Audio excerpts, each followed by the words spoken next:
और अब की बार तो सावन भी है और अधिक मास भी है। प्रत्येक वर्ष का नियम है, सावन की शिवरात्रि पर ऑनलाइन अभिषेक करते हो आप लोग सब ऑनलाइन अभिषेक।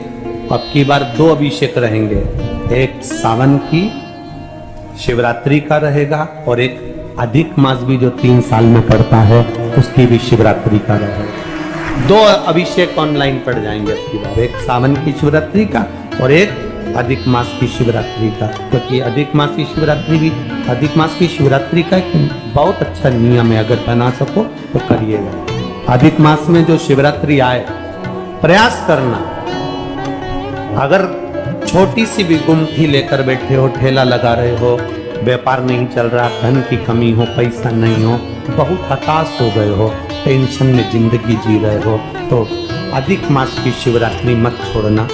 5 दिए अधिक मास की शिवरात्रि पर जरूर लगाना। पहला शंकर मंदिर के द्वार पर, मतलब शिव मंदिर के बाहर। दूसरा बेलपत्री के वृक्ष के नीचे। तीसरा आंवले के वृक्ष के नीचे। चौथा नदी का घाट या कुएं का घाट या तालाब का घाट या सरोवर का घाट या आपके घर में कोई पानी का हंडा हो उसके पास।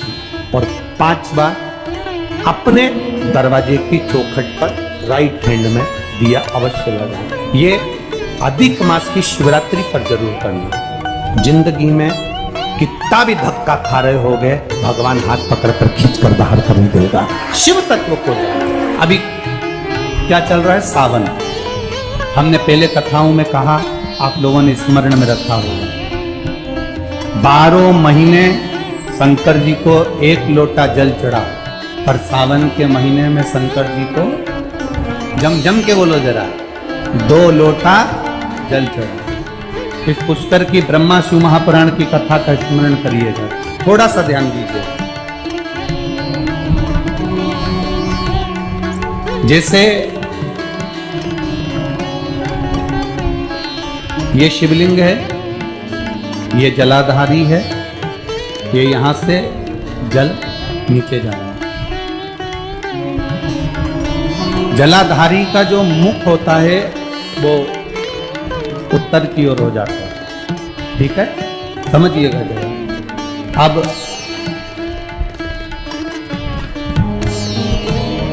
अगर मान लो लड़का 35 साल का हो गया, 36 साल का हो गया, बेटी की शादी नहीं हो रही, 35 साल हो गए, 36 साल हो गए, 40 साल हो गए, देवर की शादी नहीं हो रही है, किसी की शादी नहीं हो रही है, तो उसको समझना है, सावन के महीने में आप जो 2 लोटा जल लेकर जा रहे हो, उस जल को जहां जलाधारी से पानी बाहर बह रहा है, जहां जलाधारी से, जैसे ये शिवलिंग है, ये गोल जलाधारी, यहां से पानी बह रहा है, तो जल चढ़ाते समय जब आप जल को समर्पित करेंगे दोनों लोटे से, तो धार यहां से लगाते हुए धार को आपको इस शिवलिंग पर पूर्ण समर्पित करना है। कहां से चालू करेंगे?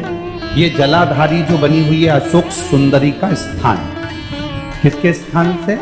अशोक सुंदरी के स्थान। अगर लड़के की शादी, लड़की की शादी ना हो रही हो, 35 साल, 40 साल, 42 साल के हो गए, विवाह का कोई योग ही नहीं बन रहा, 28 साल, 30 साल हो गए, बहुत प्रयास करिए, तो एक सावन के महीने का नियम, 2 लोटे जल लेकर देवाधिदेव महादेव के सामने जाइए। यहाँ अशोक सुंदरी वाली जगह से दोनों धार एक साथ चढ़ाना प्रारंभ करिए और करते करते वो धार शंकर भगवान के शिवलिंग पर ले जाकर छोड़ दीजिए। ये सावन के महीने के अगर आपने मात्र 7 दिन भी लगातार अगर ये धार आपने चढ़ा ली है, तो देवाधिदेव महादेव की कृपा से 3-4 महीने में सूचना आपको प्राप्त हो ही जाती है। 12 महीने 1 लोटा जल चढ़ाइए, संपूर्ण 12 महीना 1 लोटा जल चढ़ाइए। पर जब सावन का महीना आए तो अपने हाथ में 2 लोटे होना चाहिए। भले 1 लोटे के ऊपर दूसरा लोटा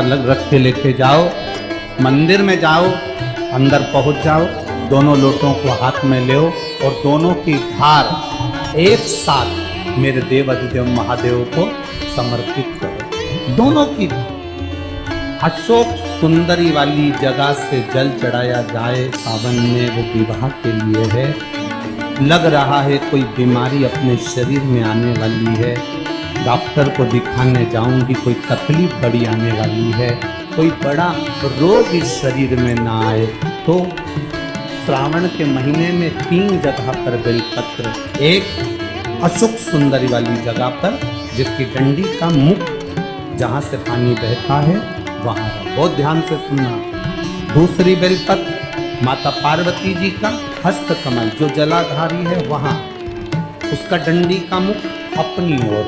तीसरी बेलपत्र शिवलिंग के ऊपर जिसका डंडी का मुख तुम जहां बैठे हो उससे ठीक विपरीत। अगर आप यहां बैठे हो तो डंडी का मुख उधर हो, आप यहां बैठे हो तो डंडी का मुख उधर हो, अपने विपरीत में डंडी का मुख हो।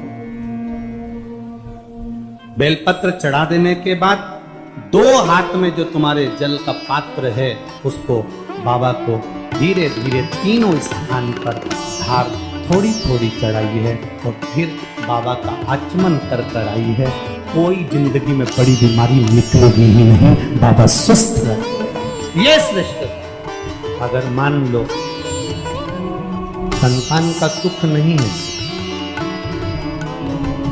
संतान का सुख नहीं है, 20 साल हो गए, 25 साल हो गए, 30 साल हो गए,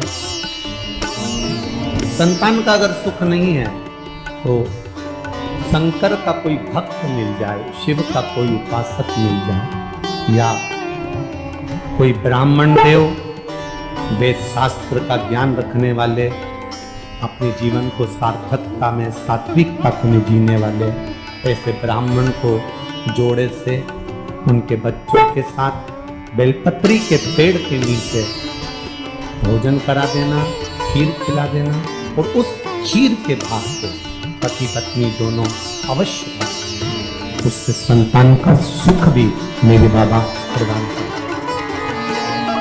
सफेद आंकड़े की जड़ का प्रयोग करो, तुमरुका जी वाला प्रयास करो। देव ऋषि नारद ने 3 सूत्र भगवान शंकर को प्राप्त करने के लिए, जरा बहुत ध्यान से सुनना। देव ऋषि नारद ने 3 सूत्र भगवान शंकर को प्राप्त करने के लिए। पहला, शिवालय तक जाइए, शंकर को रिझाने का प्रयास करो। मंत्र चाहे नमः शिवाय जप लो, ओम नमः शिवाय जप लो, डीले कम करो, नमः शिवाय जपो, ओम नमः शिवाय जपो, चाहे श्री शिवाय नमस्तुभ्यम जपो, चाहे महामृत्युंजय मंत्र जपो, चाहे राम कहो, चाहे कृष्ण कहो, तुम्हारी मर्जी पड़े उसका भजन करो। दूसरा, कहीं अगर मौका मिल जाए, चाहे वो टीवी के सामने मिल रहा हो, मोबाइल पर मिल रहा हो, चाहे तुम्हारे नजदीक में कहीं शिव महापुराण की कथा हो रही हो, पंडाल में बैठकर या टीवी के मध्य बैठकर या मोबाइल के सम्मुख या टीवी के सम्मुख बैठकर शिव महापुराण की कथा को सुनना ही केवल नहीं है, सुनकर उसको अपनी जिंदगी में उतारना, सुनकर अपने जीवन में। और तीसरा, अगर बन सके कहीं शंकर भगवान की कथा चल रही हो, शिव महापुराण की कथा हो रही हो, और जो शिव गण आए हो कथा सुनने के लिए, जो शिव भक्त आए हो कथा श्रवण करने के लिए, जो शंकर के गण आए हो, शिव भक्त आए हो, उनको बन सके तो कुछ या पानी पिलाकर, शरबत पिलाकर, भोजन कराकर, मुख उनका झूठा अवश्य कराएं, उससे हमारे यहाँ की बरकत कभी समाप्त नहीं होगी। और शिवलिंग की प्रधानता है कि पोला नहीं होना चाहिए। कई कई घरों में शंकर जी का शिवलिंग होता है तो वो ऐसा पीतल का बना होता है, तो नीचे से अंदर से पोला होता है। जो शिवलिंग घर में पोला होता है घर में लक्ष्मी को टिकने नहीं देता, ऐसा रुकता नहीं, आया और गया, ऐसा